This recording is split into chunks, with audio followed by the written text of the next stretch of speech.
Format of trading account लोगों को याद करने में प्रॉब्लम होता है। तो इसे याद करने के लिए आपको क्या कॉन्सेप्ट रखना है, सबसे पहले कि कोई भी गुड्स बनाने में जितना भी कॉस्ट लगता है डायरेक्ट जो दिखता है का मतलब कि वैसा खर्चा जो इसमें लगा है और दिख रहा है उसका सारा रिकॉर्ड हम ट्रेडिंग अकाउंट में करते हैं। मैन्युफैक्चरिंग से रिलेटेड और आपके ऑफिस से रिलेटेड होता है वो पीएल में जाता है। तो मैं आज बात करता हूं सिर्फ ट्रेडिंग कैसे याद करेंगे। तो ट्रेडिंग में आप सबसे पहले याद करो कि ओपनिंग स्टॉक, क्या याद करो जी, ओपनिंग स्टॉक। तो ओपनिंग स्टॉक का मतलब है कि पिछले साल कुछ ना कुछ रॉ मटेरियल या गुड्स आपके पास है और उसका पहले यूज करोगे या फिर आप क्या करोगे, कुछ सामान खरीद के लाओगे। कोई भी प्रोडक्ट बनाने के लिए रॉ मटेरियल लगाना पड़ता है, तो रॉ मटेरियल खरीद के लाओगे, गुड्स खरीद के लाओगे, तो इसको हम बोलते हैं परचेज। और परचेज के बाद समझना, हम यहाँ पे लिख सकते थे नेट परचेज। नेट परचेज क्यों लिखेंगे, कभी कभी होता क्या कस्टमर के द्वारा कि सामान खरीद के लाए और उसको वापस कर दिए। तो सर जी प्रॉब्लम बच्चों क्या होता है, परचेज रिटर्न लिखा होता है तो समझना बहुत इजी होता है कि सर जी परचेज में से माइनस करते हैं हम परचेज रिटर्न को।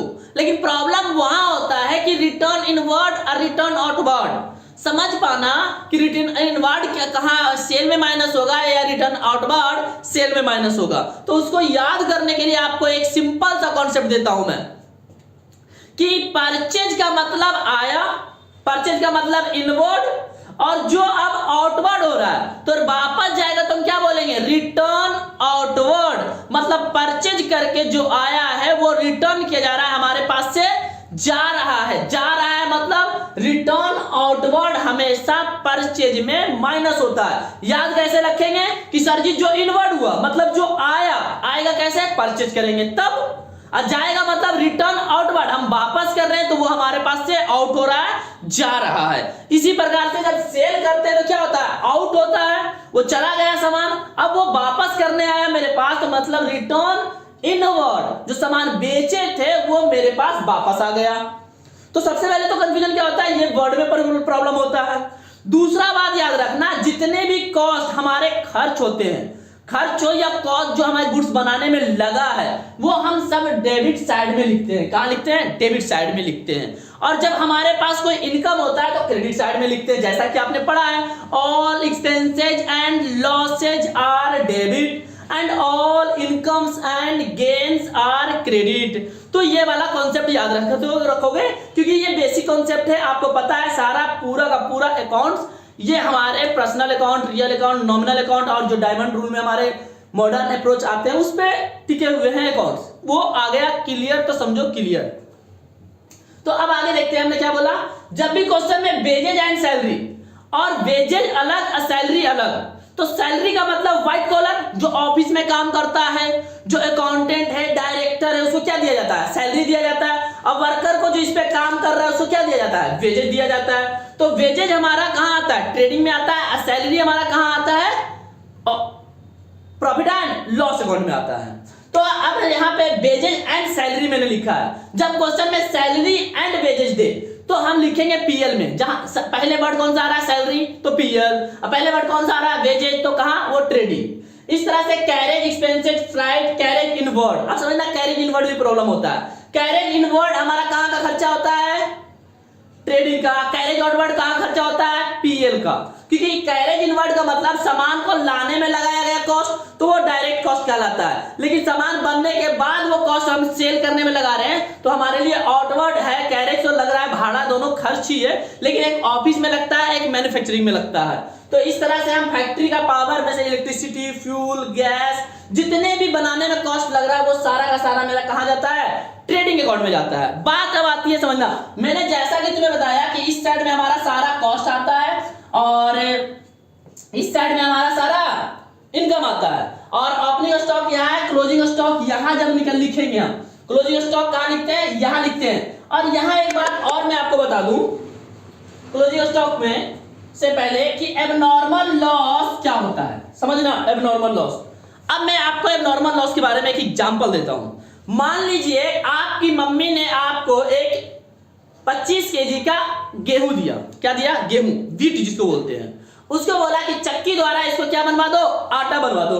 आप 25 केजी गेहूं लेके चक्की पे गए हो और आपकी मम्मी जानती है कि 1 केजी इसमें बर्बाद होना है, मतलब वापस जो हमारे पास आटा आएगा, फ्लोर आएगा, वो आएगा 24 केजी। लेकिन बट आप जो ला रहे थे उस समय क्या हुआ, आपके रास्ते में कुछ एक्सीडेंट हो गया, कोई प्रॉब्लम आ गया जिसके कारण वो रास्ते में गिर गया।